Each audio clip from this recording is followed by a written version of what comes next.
Hello guys, आप सबका स्वागत है मेरा channel we are novel story पे। और आज की वीडियो बहुत मजेदार होने वाली है। तो पहले ही इस वीडियो को लाइक कर दो, चैनल पे नए हो तो सब्सक्राइब कर दो। तो चलिए स्टार्ट करते हैं। MISTERIOUS शैडो एपिसोड 41 झूठी कहानी।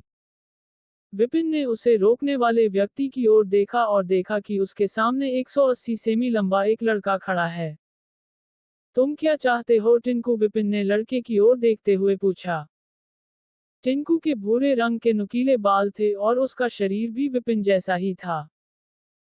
तुम जैसे घटिया इंसान मुझे क्या दे सकते हो? मैं तो बस ये जानना चाहता हूँ कि तुम्हें क्या हो गया और तुम्हारा रूप रंग सिर्फ एक हफ्ते में इतना क्यों बदल गया? टिंकू ने विपिन के कंधे पर हाथ रखते हुए कहा। मुझे नहीं लगता कि मुझे तुम्हें ये बताने की जरूरत है कि मेरे साथ क्या हुआ। विपिन ने टिंकू का हाथ अपने कंधे से हटाते हुए ठंडे स्वर में कहा, और मुझे फिर से छूने की कोशिश मत करना। मैं उन लोगों से तंग आ चुका हूं जो हमेशा मेरा कॉलर पकड़ने या बिना किसी कारण के मुझे छूने की कोशिश करते हैं। टिंकू ने विपिन को ध्यान से देखा और उसके सामने उसके ठंडे भाव को देखकर वह अचानक हंस पड़ा। लगता है कि अफवाहें सच हैं, तुम में वाकई हिम्मत है, टिंकू ने हंसते हुए कहा। लेकिन अचानक उसने हंसना बंद कर दिया और विपिन से ठंडी आवाज में कहा, हालांकि हिम्मत दिखाना अच्छी बात है, तुम्हें पता होना चाहिए। टिंकू अपनी बात पूरी भी नहीं कर पाया था कि विपिन ने उसका गला पकड़ लिया।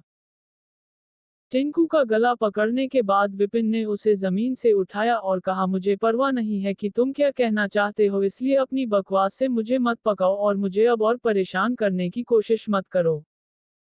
टिंकू ने खुद को विपिन के चंगुल से छुड़ाने की कोशिश की, लेकिन उसे ये देखकर बहुत बुरा लगा कि चाहे वह कितनी भी कोशिश कर ले, वह विपिन की पकड़ से खुद को नहीं छुड़ा सकता। जब टिंकू ने खुद को छुड़ाने की कोशिश की तो उसे लगा कि वह एक बच्चा है जो खुद को एक बड़े आदमी से छुड़ाने की कोशिश कर रहा है। यदि तुम्हें मुझसे कोई परेशानी है तो तुम मुझे शुक्रवार को उस कचरे के साथ चुनौती दे सकते हो, लेकिन यदि तुमने मुझे फिर से परेशान करने की कोशिश की तो मैं ये सुनिश्चित करूंगा कि तुम्हें मेरी सलाह न सुनने का पछतावा हो। विपिन ने और भी अधिक ताकत के साथ टिंकू का गला पकड़ लिया और ऑक्सीजन की कमी के कारण उसका चेहरा बैंगनी हो गया। टिंकू की आंखों से आंसू बहने लगे और उसने कुछ बोलने की कोशिश की, लेकिन विपिन ने उसका गला कसकर पकड़ रखा था, इसलिए वह कुछ नहीं बोल पाया। बस अब बहुत हो गया, अब तुम्हें उसे छोड़ देना चाहिए। वाणी विपिन के पास आए और टिंकू की हालत देखकर उससे कहा। विपिन भी अपना समय बर्बाद नहीं करना चाहता था क्योंकि वह प्रोफेसर प्रिया से प्रैक्टिकल एग्जाम के बारे में पूछना चाहता था, इसलिए उसने टिंकू को छोड़ दिया। जब विपिन ने टिंकू को छोड़ा तो वह एकेडमी के फर्श पर गिर पड़ा और सांस लेने के लिए हाथ पैर मार रहा था। उसका चेहरा डर से भरा हुआ था और उसका पूरा शरीर कांप रहा था। टिंकू को छोड़ने के बाद विपिन ने उसकी ओर देखा तक नहीं और जल्दी से क्लास से बाहर निकल गया। क्या वह वाकई इतना कमजोर है? विपिन के क्लास से बाहर निकलने पर एक छात्र ने आखिरकार कहा। आखिर वह सिर्फ एक हफ्ते में इतना मजबूत कैसे हो गया? क्या वह लड़का हमेशा से अपनी ताकत छिपा रहा था? एक छात्र ने टिंकू को देखते हुए कहा, जो अभी भी सांस लेने के लिए हौंफ रहा था। अब मैं शुक्रवार को अजीत के खिलाफ उसकी लड़ाई देखने के लिए और इंतजार नहीं कर सकता, एक छात्र ने कहा और सभी ने अजीत की ओर देखा जो टिंकू की हालत को देखते हुए पसीने से तरबतर हो रहा था। मुझे उम्मीद है कि ये देखने के बाद अब से कोई मुझे परेशान नहीं करेगा, विपिन ने सोचा और तेजी से स्टाफ रूम की ओर बढ़ते हुए प्रोफेसर प्रिया से मिलने चला गया। प्रोफेसर प्रिया, चूंकि विपिन ने टिंकू के साथ ज्यादा समय बर्बाद नहीं किया था, इसलिए वह जल्दी से प्रोफेसर प्रिया से मिलने में सफल हो गया। प्रिया ने विपिन की आवाज सुनकर पीछे देखा और देखा कि वह तेजी से उसकी ओर आ रहा है। प्रोफेसर, मुझे आपसे कुछ पूछना है, विपिन ने प्रिया के पास जाकर कहा। आप प्रैक्टिकल एग्जाम के बारे में जानना चाहते हैं, है ना? प्रिया ने मुस्कान के साथ कहा। ये सुनकर विपिन चकित रह गया और आश्चर्य से पूछा, आपको ये कैसे पता?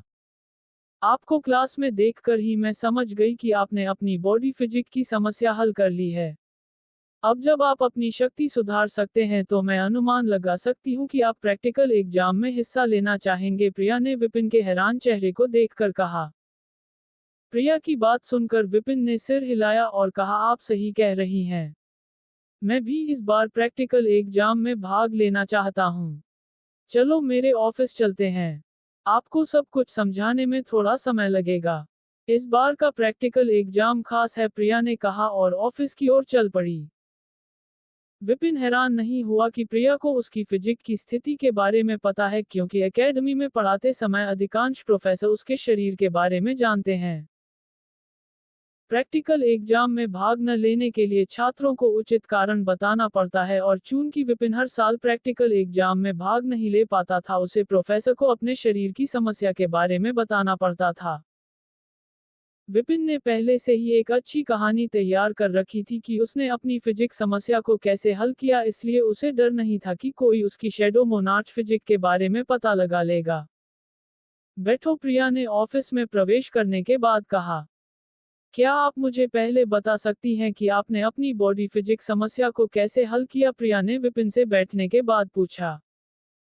ये पिछले रविवार को हुआ जब मैंने शैडो किंगडम डंजन में प्रवेश किया। विपिन ने उसे एक झूठी कहानी सुनाना शुरू किया जो उसने हाल ही में बनाई थी।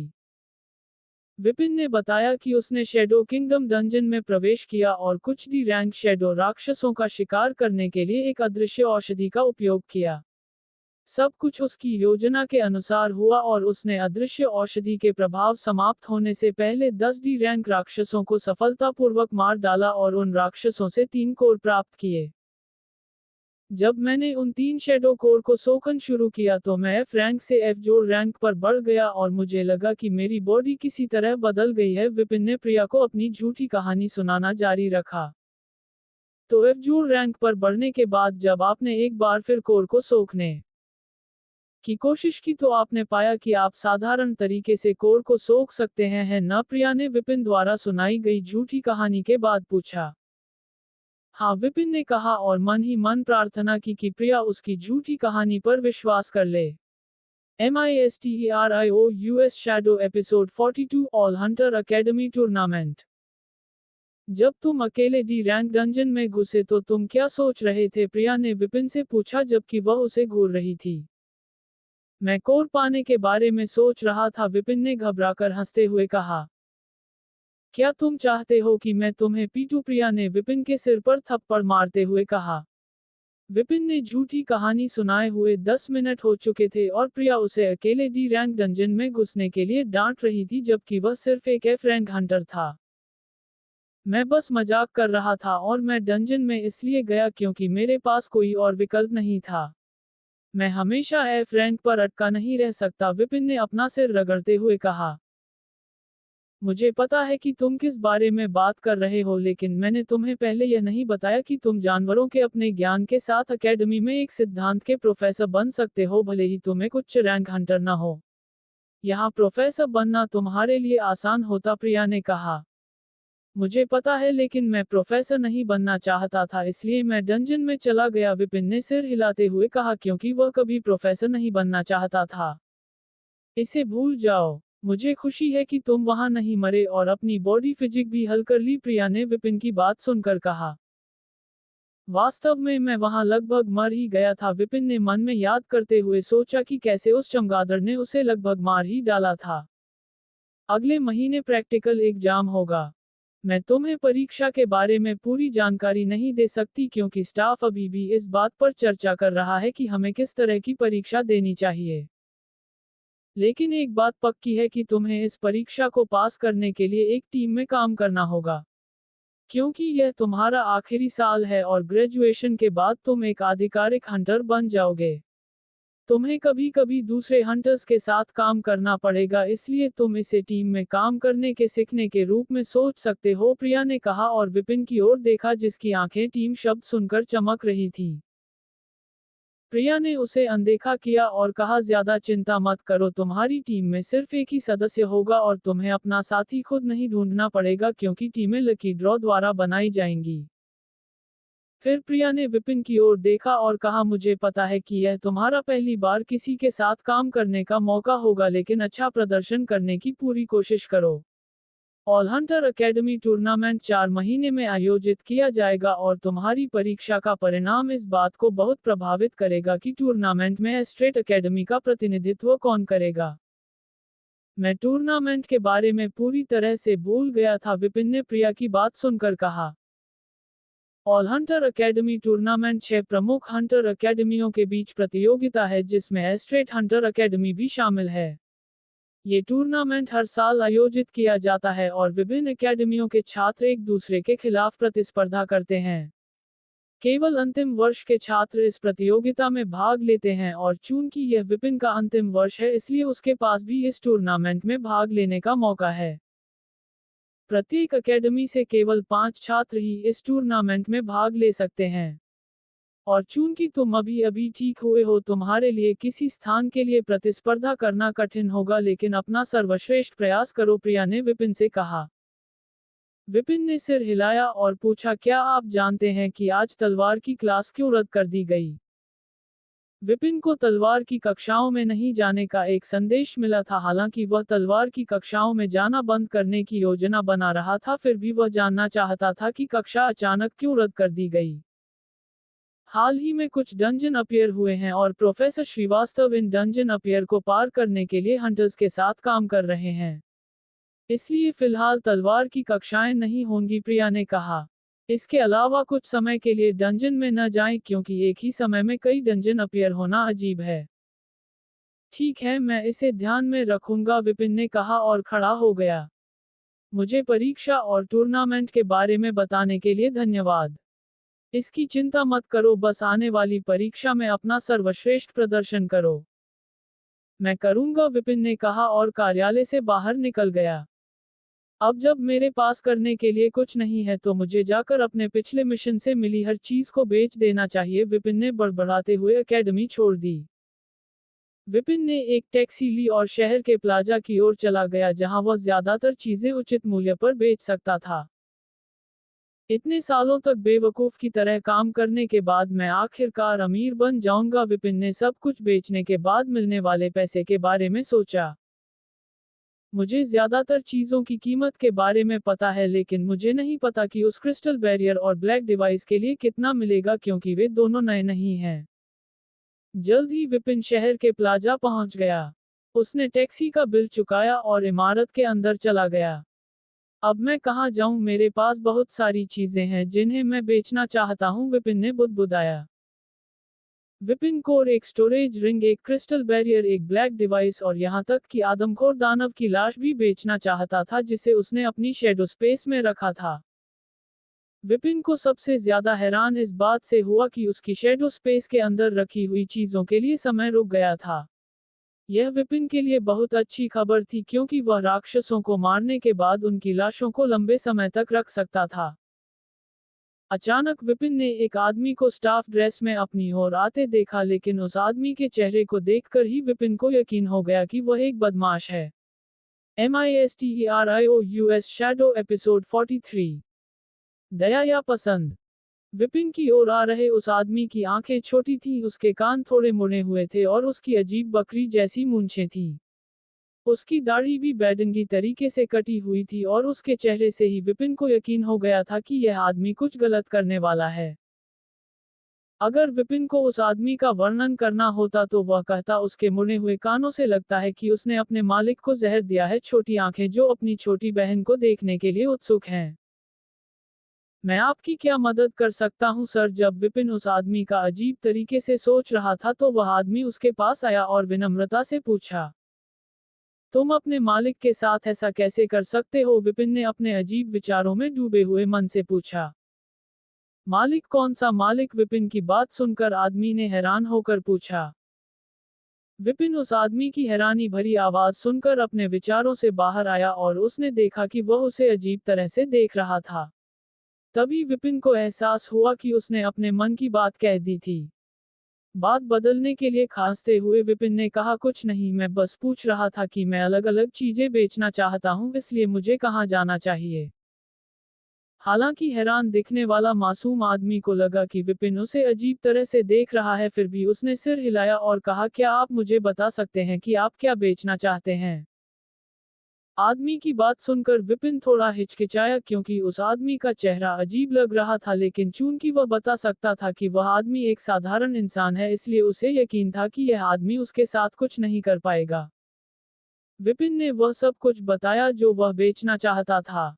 विपिन की बात सुनने के बाद आदमी ने सिर हिलाया और कहा, ठीक है, कृपया मेरे साथ आइए। मुझे इन वस्तुओं के बारे में ज्यादा जानकारी नहीं है, इसलिए कृपया प्रतीक्षा कक्ष में कुछ समय प्रतीक्षा करें। मैं जल्दी से किसी को सूचित करूंगा जो आपकी सेवा करने आएगा। विपिन ने सिर हिलाया और आदमी का पीछा किया। आदमी का पीछा करते हुए विपिन ने महसूस किया कि वह आदमी काफी विनम्र है और ग्राहकों की परवाह करता है, लेकिन उसका चेहरा ही उसे संदिग्ध बनाता है। मुझे लोगों को उनके रूप रंग से नहीं आंकना चाहिए, विपिन ने सोचा जब उसे याद आया कि कैसे उसने उस आदमी की एक अजीब तस्वीर बनाई थी क्योंकि उसका चेहरा काफी अजीब था। अगर इस आदमी का चेहरा ऐसा नहीं होता तो मुझे यकीन है कि उसके व्यवहार और ग्राहकों से बात करने के तरीके से वह आसानी से इस जगह का मैनेजर बन सकता था, विपिन ने सोचा और दया भरी आंखों से उस आदमी को देखा। जब उस आदमी ने देखा कि विपिन उसे कैसे देख रहा है तो उसने अजीब सा चेहरा बनाया और खांसते हुए कहा, सर, हालांकि आप काफी सुंदर हैं, फिर भी मैं महिलाओं को पसंद करता हूं। दया भरी आंखों से उस आदमी को देख रहा विपिन लगभग जमीन पर गिर गया। उसने आंखें खोलकर उस आदमी को देखा और पूछा, तुम क्या कह रहे हो? जिस तरह से तुम मुझे देख रहे हो, तुम्हारी प्यार भरी आंखों से मैं इस नजर से बहुत जानता हूं। यहाँ मेरे पास आने वाले ज्यादातर ग्राहक मुझे प्यार भरी नजर से देखते हैं। मैं क्या कर सकता हूँ? मैं जानता हूँ कि मैं इस चेहरे के साथ पैदा हुआ हूँ जो मुझे देखने वाले हर किसी को आकर्षित करता है, लेकिन मैं तुम्हें अपने पास नहीं आने दे सकता क्योंकि मुझे महिलाएं पसंद हैं, आदमी ने माफी मांगने वाली मुस्कान के साथ कहा। क्या यह आदमी पागल हो गया है? विपिन उस आदमी की बात सुनकर हैरान था। मैं उसे दया भरी नजरों से देख रहा हूँ और यह बेवकूफ कह रहा है कि उसे स्नेह भरी नजरों से देखना बंद करो। विपिन जितना अधिक उस आदमी की माफी भरी मुस्कान देखता, उसका गुस्सा उतना ही बढ़ता जाता। विपिन ने अपनी तलवार निकाल ली और कहा, बेवकूफ, अगर तुमने कुछ और कहा तो मैं कसम खाता हूं कि तुम्हें मार डालूंगा। जब उस आदमी ने विपिन को तलवार निकालते देखा तो वह डर गया और जल्दी से पीछे हट गया और विपिन की ओर देखते हुए सिर हिलाया। विपिन ने उस आदमी के अजीब चेहरे पर डर देखा तो उसने खुद को उसे मारने से रोका। बस प्रतीक्षा कक्ष की ओर चलो और उस व्यक्ति को बुलाओ जो मेरी चीजों की जांच करेगा, विपिन ने गहरी सांस लेते हुए कहा। उस आदमी ने सिर हिलाया और प्रतीक्षा कक्ष की ओर चलने लगा। क्या मैंने इसे बहुत बुरा समझा? चलते हुए आदमी ने सोचा, मुझे बाद में ठीक से माफी मांगनी चाहिए। विपिन को उस आदमी पर दया दिखाने का पछतावा हो रहा था, लेकिन उसे कैसे पता था कि इस अजीब दिखने वाले आदमी का दिमाग इतना बेकार होगा। मैं कसम खाता हूं कि अब से किसी पर दया नहीं करूंगा, विपिन ने खुद से वादा किया। पागल के जाने के 5 मिनट बाद कमरे का दरवाजा एक बार फिर खुला और एक आदमी कमरे में एंटर। वह आदमी साफ सुथरा काला सूट पहने हुए था और उसकी उम्र 30 के आसपास दिख रही थी। नमस्ते, प्रतीक्षा करने के लिए धन्यवाद। मैं रोनी हूं, उस आदमी ने हाथ मिलाने के लिए हाथ बढ़ाते हुए अपना परिचय दिया। मैं विपिन हूं, विपिन ने अपना हाथ मिलाया और सिर हिलाया। जय ने मुझे बताया कि आप कुछ उपकरण कोर और काले राक्षस का शरीर बेचना चाहते हैं, जय ने कहा और विपिन के सामने बैठ गया। हाँ, विपिन ने कहा, और 13 ही रैंक कोर, एक स्टोरेज रिंग जो उसे देवेंद्र से मिली थी, बैरियर क्रिस्टल और ब्लैक डिवाइस जो डाकुओं ने इन चीजों के साथ इस्तेमाल की थी। विपिन ने एक ही रैंक तलवार और कवच भी निकाला जो उसे देवेंद्र की स्टोरेज रिंग में मिला था। आपके पास कुछ अच्छी चीजें हैं, रोनी ने कहा जब उसने बैरियर क्रिस्टल और ब्लैक डिवाइस को देखा। MISTERIOUS shadow power episode 44। रोनी ने बैरियर क्रिस्टल उठाया और उसका ध्यान से जांच किया। 1 मिनट तक जांच करने के बाद उसने बैरियर क्रिस्टल नीचे रख दिया और ब्लैक डिवाइस उठाते हुए कहा, ये देखते हुए कि आपके पास बैरियर क्रिस्टल और इंटरफेरेंस डिवाइस दोनों हैं, आपको ये चीजें डाकुओं से मिली होंगी क्योंकि वे कभी कभी जंगलों में लोगों पर हमला करने के लिए इन दोनों चीजों का इस्तेमाल करते हैं। रोनी की बात सुनने के बाद विपिन ने कुछ नहीं कहा और बस उसे देखता रहा और सोचता रहा कि वह इन चीजों के लिए उसे कितना ऑफर करेगा। हालांकि ये चीजें अच्छी स्थिति में हैं, उनका मॉडल काफी पुराना है। बाजार में बेहतर बैरियर क्रिस्टल और इंटरफेरेंस डिवाइस उपलब्ध हैं, रोनी ने बैरियर क्रिस्टल और ब्लैक डिवाइस की जांच करने के बाद कहा। झंझट में मत पड़ो और बस मुझे बताओ कि मैं एक अमीर बन सकता हूं या नहीं? रोनी की बात सुनने के बाद विपिन ने अपने मन में चिल्लाया। मैं आपको बैरियर क्रिस्टल के लिए 2 लाख क्रेडिट और इंटरफेरेंस डिवाइस के लिए 1 लाख क्रेडिट दे सकता हूं, रोनी ने विपिन की ओर देखते हुए शांति से कहा। रोनी की बात सुनने के बाद विपिन के चेहरे के भाव नहीं बदले, लेकिन ये सुनने के बाद कि उसे कितना मिलेगा उसका दिल तेजी से धड़क रहा था। मैं आखिरकार कप नूडल्स को अलविदा कह सकता हूँ। अब मैं अमीर आदमी हूँ, मैं हर दिन केवल महंगा खाना खाऊंगा। क्या आप मुझे बता सकते हैं कि नए बैरियर क्रिस्टल और इंटरफेरेंस डिवाइस की कीमत कितनी है? विपिन ने अपनी खुशी नहीं दिखाते हुए पूछा। इन डिवाइस का मॉडल काफी पुराना है, इसलिए इन चीजों की कीमत ज्यादा नहीं है। एक नए बैरियर क्रिस्टल की कीमत लगभग 3 लाख क्रेडिट और इंटरफेरेंस डिवाइस की कीमत लगभग 1,50,000 क्रेडिट है, रोनी ने बिना कुछ छिपाए ईमानदारी से कहा। ज्यादा कीमत नहीं है, इस आदमी की पैसे की समझ पूरी तरह से अलग है, विपिन ने नए डिवाइस की कीमत सुनकर सोचा। रोनी की बात सुनने के बाद विपिन रोनी द्वारा दी जा रही कीमत से सहमत था, इसलिए उसने सिर हिलाया। जब विपिन ने कीमत स्वीकार की तो रोनी ने दूसरी चीजों पर गौर किया और कहा, इन्हीं रैंक कोर के लिए मैं आपको 10,000 क्रेडिट दे सकता हूँ, स्टोरेज रिंग के लिए 40,000, इस कवच के लिए 12,000 और तलवार के लिए 8,000, तो यह 1,90,000 क्रेडिट होगा। विपिन ने ये सुनकर जोर से सांस ली कि उसे कितना पैसा मिल रहा है। क्या तुमने नहीं कहा था कि तुम्हारे पास एक आदमखोर दानव का शरीर भी है? रोनी ने विपिन से पूछा, क्योंकि एक आदमखोर दानव का शरीर काफी दुर्लभ है। विपिन ने सिर हिलाया और अचानक जमीन पर अपना पैर थपथपाया और रोनी ने देखा कि एक आदमखोर दानव का शरीर जमीन से बाहर आना शुरू हो गया है। क्या शानदार स्किल है कि तुम राक्षसों के शरीर को जमीन के अंदर रख सकते हो, रोनी ने कहा जब उसने देखा कि कैसे एक शरीर अचानक जमीन से बाहर निकल आया। विपिन ने कुछ नहीं कहा और बस ये सुनने का इंतजार किया कि उसे इस शरीर के लिए कितना मिलेगा। रोनी ने आदमखोर दानव के शरीर का जांच किया और यह जानकर प्रसन्न हुआ कि शरीर अच्छी स्थिति में था, क्योंकि विपिन ने शैडो बुलेट का उपयोग करके उसके मस्तिष्क को नष्ट करके उसे साफ साफ मार डाला था। शरीर की हालत बहुत अच्छी है, मैं तुम्हें इस शरीर के लिए 30,000 क्रेडिट दे सकता हूं, रोनी ने शरीर की जांच करने के बाद कहा। विपिन आदमखोर दानव को 30,000 क्रेडिट में बेचकर खुश था, इसलिए उसने सिर हिलाया। ठीक है, बस 1 मिनट रुको, रोनी ने कहा और पूरी रकम की गिनने लगा। 1 मिनट बाद विपिन ने अपने फोन पर अपने बैंक का बैलेंस देखा और प्रतीक्षा कक्ष से बाहर निकल गया। आखिरकार मैं गरीब नहीं रहूंगा, विपिन ने कहा और शहर के प्लाजा को छोड़ने के बजाय वह प्लाजा की 6ठी मंजिल पर चला गया।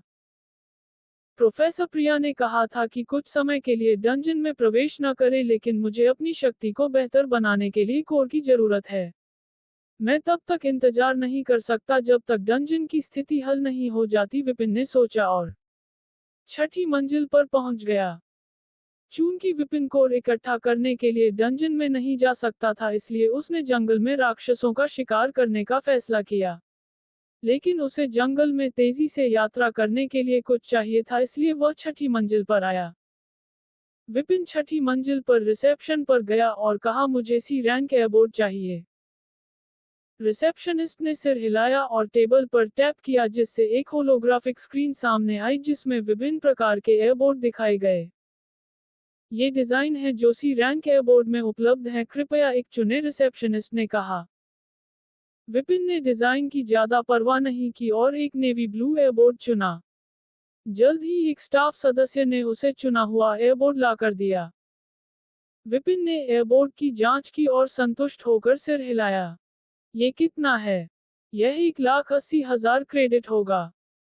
हालांकि कीमत सुनकर विपिन थोड़ा चिंतित हुआ, फिर भी उसने एयरबोर्ड खरीद लिया क्योंकि वह इसे लंबे समय तक इस्तेमाल करेगा। अब जब मेरे पास एयरबोर्ड है तो मैं आसानी से जंगल में तेजी से जा सकता हूं और राक्षसों की तलाश कर सकता हूं, विपिन ने कहा और शहर के चौक से बाहर निकल गया। कल रविवार है और मुझे कोई क्लास नहीं है, इसलिए मुझे अभी जंगल में जाना चाहिए ताकि मैं आज और कल राक्षसों को मार सकूं, विपिन ने शहर से बाहर निकलते हुए सोचा।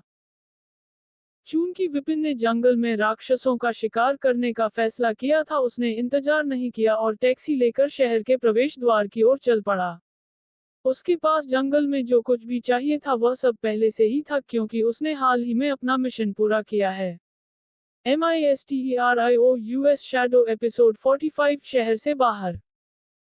विपिन ने शहर में अपने एयरबोर्ड का इस्तेमाल नहीं किया क्योंकि उसने पहले कभी एयरबोर्ड का इस्तेमाल नहीं किया था और उसे यकीन था कि अगर वह शहर में पहली बार इसका इस्तेमाल करेगा तो किसी से टकरा जरूर जाएगा।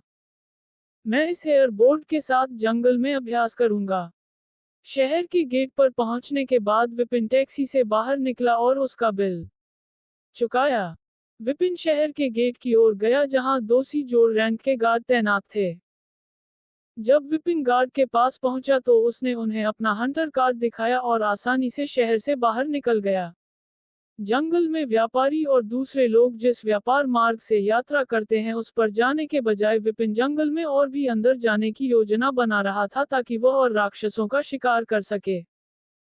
शहर से बाहर आने के बाद विपिन ने अपना एयरबोर्ड निकाला और उस पर खड़ा हो गया। एयरबोर्ड पर खड़े होने के बाद विपिन ने उसमें थोड़ा सा माना डाला और एयरबोर्ड ऊपर की ओर उठने लगा। जब एयरबोर्ड जमीन से 3 मीटर ऊपर पहुंच गया तो विपिन ने माना डालना बंद कर दिया और वह ऊपर की ओर जाना बंद कर दिया। विपिन ने एयरबोर्ड को आगे बढ़ने के लिए कहा और अचानक एयरबोर्ड गोली की तरह आगे बढ़ गया। हे भगवान रुक जाओ, विपिन ने डरी हुई आवाज में चिल्लाया जब एयरबोर्ड लगभग 150 किलोमीटर प्रति घंटे की रफ्तार से आगे बढ़ा। जब विपिन ने चिल्लाया तो एयरबोर्ड अचानक रुक गया और विपिन को झटका लगा। क्योंकि एयरबोर्ड अचानक रुक गया, सौभाग्य से एयरबोर्ड के सुरक्षा प्रणाली की वजह से वह नीचे नहीं गिरा। दुर्भाग्य से अचानक हुई प्रतिक्रिया के कारण वह अभी भी अपना नाश्ता उगल रहा था और उसका सिर घूम रहा था। अरे ये जितना मैंने सोचा था उससे कहीं ज्यादा मुश्किल है, विपिन ने अपने सिर की मालिश करते हुए कहा। उसने कभी नहीं सोचा था कि वह एयरबोर्ड की गति को नियंत्रित नहीं कर पाएगा। विपिन को अपने एयरबोर्ड को ठीक से चलाने में सक्षम होने से पहले 2 घंटे बिताने पड़े। मैंने सुना है कि इस दुनिया में बच्चे साइकिल के बजाय इन एयरबोर्ड का इस्तेमाल करते हैं। क्या वे बच्चे किसी तरह के पागल हैं? वे इतनी खतरनाक चीज कैसे चला सकते हैं? विपिन ने बुदबुदाया जब वह आखिरकार एयरबोर्ड को नियंत्रित करने में सक्षम हो गया। एयरबोर्ड चलाना सीखने के बाद उसका चेहरा पीला पड़ गया था और उसके बाल अस्त व्यस्त थे। चलो उनके बारे में भूल जाते हैं, अब जब मैं इस बुरे एयरबोर्ड को ठीक से चला सकता हूं तो मैं आखिरकार जंगल में और आगे बढ़ सकता हूं। ये पुष्टि करने के बाद कि वह व्यापार मार्ग की उल्टी दिशा में जा रहा था, विपिन आखिरकार कुछ राक्षसों को मारने और कोर प्राप्त करने के लिए निकल पड़ा। चूंकि विपिन जंगल में और भी गहराई में जा रहा है इसलिए संभावना है कि वह डी रैंक से ऊपर के राक्षसों का सामना कर सकता है क्योंकि हंटर्स ग्रुप केवल व्यापार मार्ग के आसपास के क्षेत्र को साफ करता है। अगर विपिन जंगल में बहुत गहराई में चला गया तो इस बात की कोई गारंटी नहीं है कि वह सुरक्षित रूप से बाहर आ पाएगा। यही कारण है कि हालांकि विपिन व्यापार मार्ग की विपरीत दिशा में जा रहा था लेकिन वह जंगल में बहुत गहराई में जाने की योजना नहीं बना रहा था। विपिन ने व्यापार मार्ग की विपरीत दिशा में जाने का फैसला करने का एक और कारण ये था कि अगर वह व्यापार मार्ग की विपरीत दिशा में जाता है तो उसे राक्षसों को खोजने में आसानी होगी। विपिन ने अपने एयरबोर्ड पर 2 घंटे की यात्रा की और अब वह जंगल में लगभग 100 किलोमीटर गहराई में था। इन 2 घंटों के दौरान विपिन ने कुछ ही रैंक राक्षसों को देखा लेकिन उसने उन्हें अनदेखा कर दिया क्योंकि रैंक कोर उसकी बहुत मदद नहीं कर सकते थे। इसलिए उसने उन पर अपना समय बर्बाद नहीं किया। अचानक विपिन ने अपना एयरबोर्ड रोक दिया जब उसने अपने सामने 2-3 मीटर लंबे भालू देखे। दोनों भालू हल्के भूरे रंग के फर से ढके हुए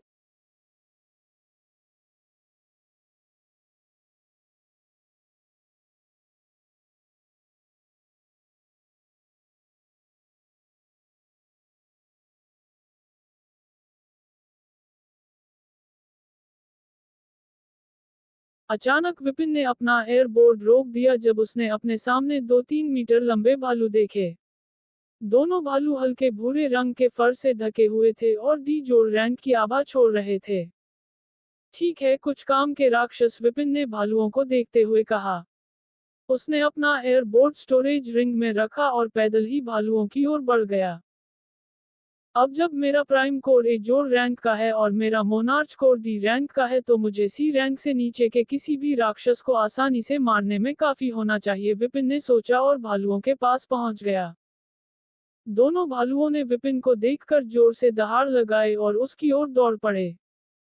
विपिन ने अपनी ब्लैंक व्हाइट स्वॉर्ड निकाली और बिना किसी डर के दोनों भालुओं की ओर बढ़ा।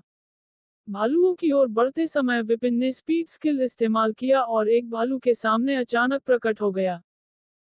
भालू जो विपिन की ओर दौड़ रहा था चौंक गया जब विपिन अचानक उसके सामने आ गया। लेकिन इससे पहले कि वह कुछ कर पाता विपिन ने अपनी मुट्ठी बंद कर ली और जोर से चीख के साथ भालू के चेहरे पर मुक्का मारा। विपिन अपनी शारीरिक ताकत का परीक्षण करना चाहता था क्योंकि उसका प्राइम कोर ए जोर रैंक पर पहुंच गया था। वह जानता था कि एक सामान्य ए जोर रैंक का हंटर कभी भी अपनी शारीरिक ताकत से इस भालू को नुकसान नहीं पहुंचा सकता। विपिन जानता था कि उसका शरीर उसके मोनार्च कोर की वजह से किसी भी डी जोर रैंक के हंटर से कहीं ज्यादा मजबूत है, लेकिन वह देखना चाहता था कि क्या वह सिर्फ अपनी शारीरिक ताकत से इस डी जोर रैंक के भालू से लड़ सकता है जो अपनी ताकत के लिए मशहूर है। विपिन ने अपने मुक्के की ताकत बढ़ाने के लिए माना का इस्तेमाल किया और रॉकेट की तरह उसका मुक्का भालू के चेहरे पर लगा। बूम! जब विपिन का मुक्का भालू के चेहरे पर लगा तो एक छोटा विस्फोट हुआ और भालू दर्द से दहाड़ उठा। भालू की गति जो वह विपिन की ओर भागते समय पैदा कर रहा था पूरी तरह से खत्म हो गई और वह 3 कदम पीछे हट गया। उसकी नाक टूट गई और खून बहने लगा जिससे उसका चेहरा लाल हो गया। हा, विपिन ने अपने मुक्के का नतीजा देखकर जोर से हंसा। उसे यकीन था कि एक सी रैंक हंटर भी इस भालू को सिर्फ एक मुक्के से नहीं रोक सकता। दूसरे भालू ने भी दौड़ना बंद कर दिया और विपिन को अपनी आंखें चौड़ी करके देखा जैसे वह किसी राक्षस को देख रहा हो। अब मुझे ऐसे मत देखो क्योंकि मैं अभी शुरुआत ही कर रहा हूं, विपिन ने भालू के हैरान चेहरे को देखकर मुस्कान के साथ कहा।